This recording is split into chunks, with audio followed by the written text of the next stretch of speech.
Ko, a Como by the Curtain Call, a weekly program of reviews, previews, interviews, and features of and or with the great art and artists on Maui and beyond. I'm Paul James Brown.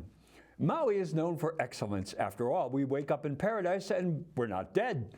But the latest production of Pro Arts of Stephen Sater and Duncan Sheik's multiple 2007 Tony Award-winning Spring Awakening, based on the play by Frank Vendikin, directed spectacularly by Kiegan Otterson in his directorial debut, with magical musical direction by Vanya Jerome and creative choreography by Randy Lonzaga, is so good it taxes a reviewer's superlative vocabulary.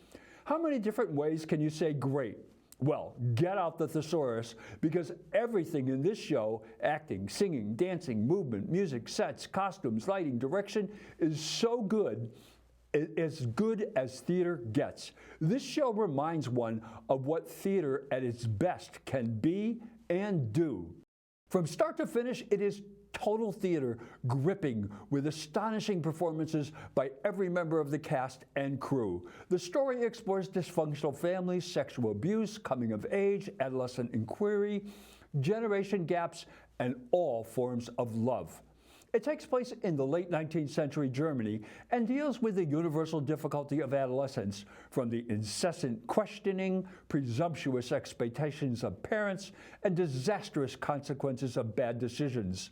Coupled with this slice of distant past is a terrific anachronistic rock score that will challenge you to remain seated, and gorgeous heartfelt ballads to tear your heart out.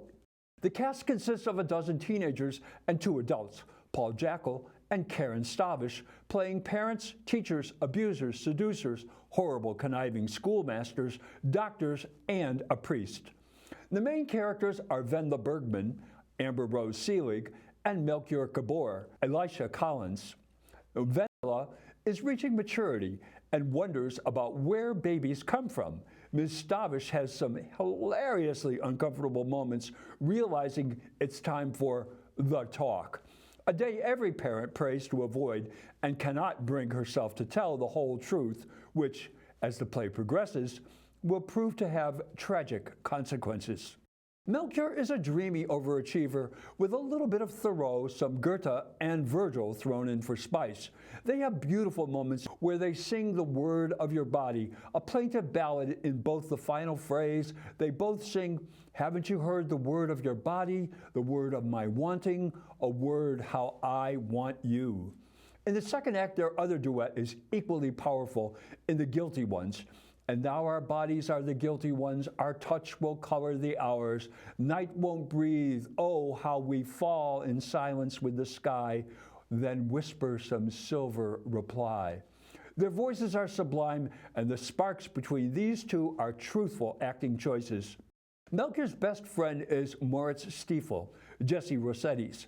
He is not the best student and is plagued by dreams of maturation he doesn't understand and comes to Melchior to interpret. When he finds himself in a terrible defeat, he implores Melchior's mother, Mrs. Gabor, for help. When she politely rejects his request, Mr. Mercedes has a commanding emotional moment in "And Then There Were None." Ms. Stavish finds the perfect tone for this scene, solicitous, understanding, and parental. In his second act scene with Ilsa Tessa Chin, "I Don't Do Sadness," I challenge you to remain dry-eyed. Ms. Chin's bohemian character and sweetness toward Moritz is touching, and we feel there could be a way out for him when she sings the hopeful ballad "Blue Wind." But his trauma won't allow him to grasp her lifeline, and the waterworks will turn on. The postage stamp Pro Arts stage is a test for any choreographer. I am delighted to report Randy Lonzaga gets an A+. All of the dances were organic. They were the only thing the actors could do at that moment. The music demanded that movement, and when the stage was too small, the dancers spilled into the aisles. But then there was the heartbreaking, rage-inducing confession by Marta, McKenna Lorien, in The Dark I Know Well. Ms. Lorien sang the song while Mr. Jackal played her predator father, and Tessa Chin played the part of Marta in a disturbing, beautiful dance which took place behind her in a dreamlike flashback. This play, as Mr. Otterson elucidated in his poetic program remarks, is about love. In Act 2, Hanshin, Brock Ka'o Ohanohano, and Ernst Davis Turner, in an auspicious theatrical debut, sing a reprise of The Word of Your Body and have more obvious intimacy than Melchior and Wendla. These were lovely, special moments, beautifully done, and it was unfortunate some members of the audience reacted rather inappropriately. While Miss Stavish's adult had some redeeming characters, Mr. Jackal was saddled with the ones you will love to hate.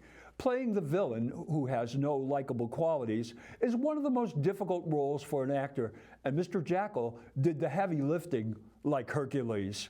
The other cast members were Dieter Dadiz as George, who has a thing for his piano teacher, oh, that bustier, Elijah Goldberg as Otto, Bailey Miller as Anna, and Lily Werner, who plays Greta, but on opening night, Chloe Chin was under the weather, so Ms. Werner ably filled in as Taya. The lighting was some of the best I have seen on Maui, and credit goes to the hard work of Carolyn Maggie Lloyd, lighting designer, Jake Carter and Angelica Juarez, who worked tirelessly, I am told, on the installation as well. Speaking of tireless workers, Lynn McCune is not only the boss of the Pro Arts, but she and Mr. Otterson co-designed the spectacular set. She and Kat Gregory, with the assistance of Linda Eager, were responsible for the costumes. The show looked great, and she was the stage manager. How does she do it? I have been in pain about the karaoke musicals we have been presented with lately. Well, Pro Arts doesn't do them. Even though they have a tiny house, they find a place to put live musicians. The singing across the board, solos, duets, ensembles, and the company tunes were prize-worthy. But the musicians, Ms. Jerome gathered, gave this show the professional quality that set it apart. Congratulations and deepest gratitude to Ms. Jerome, director and keyboardist, Michael Ferenczi, guitars, Roy Binder, cello, Ashton Yarborough, bass, and Perry Gregus on percussion. There is nothing compares to talented, trained musicians performing live.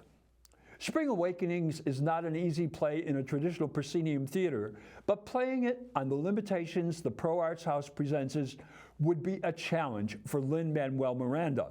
Kiegan Otterson did a brilliant job of staging this most difficult musical. Everything worked.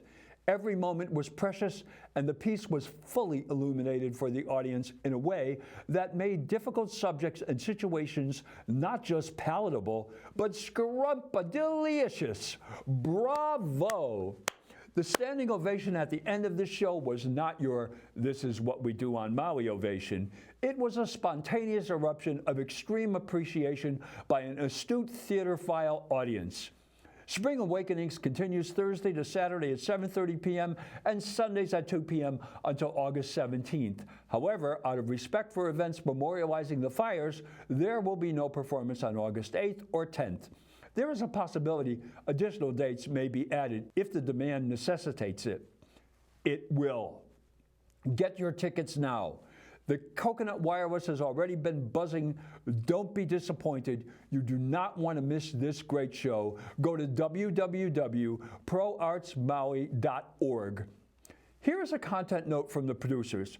Please be aware Spring Awakening contains strong language, depictions of sexual intimacy, and portrayals of trauma such as suicide ideations. 18 years of age or older advised. Well, that's Curtain Call for this week. Mahalo for tuning in. I'm Paul James Brown. Maui strong. Ahui ho.